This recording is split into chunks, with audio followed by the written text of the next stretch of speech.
संसार का जो विषम अणु है, जिसको हम विष्णु कहते हैं, नारायण कहते हैं, सारी उसी की समझ में चलो, वो इसका समाधान करेंगे।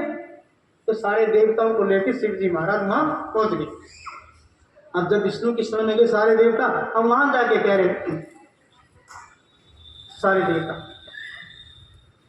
तब सब सूर मिल स्तुति गाई। अब कह रहे महादेव सो देव पुकारा, निज निज को विष्णु सिधारा। तो कह रहे वहां जाके प्रार्थना करी सारे देवताओं ने। सारे देवता कह रहे कि मत्स्य रूप बन वेद बचाए।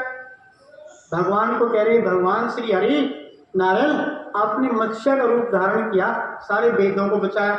मत्स्य रूप बन वेद बचाए, कश्यप रूप बन गिरी को धार।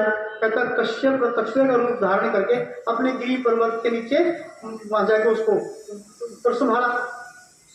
जब वन ग्रह दाता धरदारा, एक था हरणाकुश का भाई, हरणाकुश का लड़का तो था राजा बलि, हरणाकुश का भाई था हरणाकशिपु, तो पृथ्वी को पाताल लोक में ले गया था।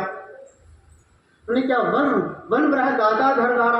अब जाके वंदना करी ना विष्णु से, कि जाके प्रार्थना करी कि मत्स्य रूप बन वेद बचाए, कश्यप रूप बन गिरी को धाये, वन ग्रह दाता धरदारा, सुअर का रूप धारण करे। वहां गए थे भगवान कि वन ग्रह दाता धरदारा, वो पृथ्वी से भिष्टे में दबा दी थी पृथ्वी, सुअर का रूप धारण करके भिष्टे से मुक्त करके पृथ्वी को ले आए थे। ये था हरणाकुश का भाई हरणाकशिपु। वन ग्रह दाता धरधारा, वामन से बलि राजा हरा। के राजा बलि तीनों लोगों का मालिक, राजा बलि तीनों लोगों का मालिक, सारी पृथ्वी इसके अधीन। और वो हरणाकुश का बेटा प्रहलाद था, प्रहलाद था हरणाकुश का बेटा, जैसे हम होली मनाते हैं। और प्रहलाद का पोतरा था राजा बलि, प्रहलाद का पोता था राजा बलि।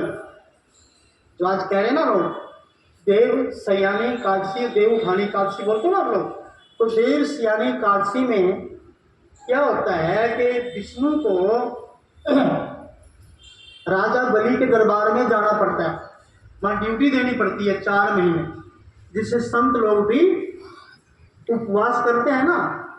संत लोग जो चतुर्मास जिसको बोलते हैं, 4 महीने कहीं जाते नहीं, नदियों में पानी आ जाता है, तालाबों में पानी आ जाता है, एक जगह रह करके संत लोग चतुर्मास करते हैं, भजन करते हैं, यज्ञ करते हैं, अनुष्ठान करते हैं। ये 4 महीने, इन 4 महीने में क्या होता है, राजा बलि के दरबार में विष्णु को जाना पड़ता है, वहां हाजिरी देनी पड़ती है। क्योंकि जिस समय राजा बलि के गुरु थे शुक्राचार्य, यहाँ देवताओं के गुरु क्या है, राजा बृहस्पति देवताओं के गुरु होते हैं और देवताओं के गुरु है शुक्राचार्य। अब शुक्राचार्य राजा बलि का गुरु था। अब शुक्राचार्य जब राजा बलि का गुरु था, देवताओं ने कहा कि सारी पृथ्वी का मालिक राजा बलि है और अब हमको अधिकार दिलाओ। तो विष्णु के दरबार में वहां गए थे, विष्णु ने कहा ठीक है तुम चलो दुनिया में और मैं उनसे पृथ्वी राजा बलि से लेकर तुमको दे दूंगा। तब वामन का रूप धारण करके, छोटा बालक का रूप धारण करके, ब्रह्मचारी का रूप धारण करके राजा बलि के दरबार में, राजा बलि के दरबार में विष्णु आए थे। आपने एक चीज देखा होगा पुराने इतिहास में, अंगूठा किसने दिया था, एकलव्य ने। कौन था, छोटा, राजा तो नहीं था ना, एकलव्य ने अंगूठा दिया और तो उसमें गिर तत्व मानते तो छोटा दानी था ना। शीश किसने दिया, वीर बद्रिक ने दिया, नहीं दिया। ये दानी भी होते हैं, गरीब लोग दानी भी होते हैं। अब राजा बलि ने कहा, राजा बलि से विष्णु ने कहा दान पृथ्वी दे देगा तो दे दूंगा।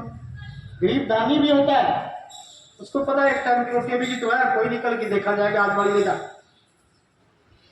इस पृथ्वी पे आकर के दरिद्र ने, गरीब ने, छोटे ने आकर के नाम किया। एकलव्य को शिक्षा नहीं दी द्रोणाचार्य ने, लेकिन उसकी आस्था थी ना, श्रद्धा।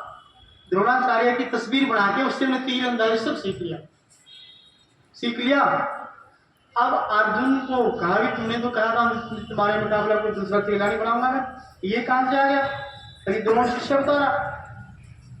तो द्रोण ने जाके उससे अंगूठा मांगा, तो उसने अंगूठा भी दे दिया। तो ये ग्रीव जो है ना, गर्दन भी दे देते हैं, गर्दन भी दे देते हैं, अंगूठा दे दिया, ले जा दान में। तो क्या कहना, मैं दान नहीं दूँ?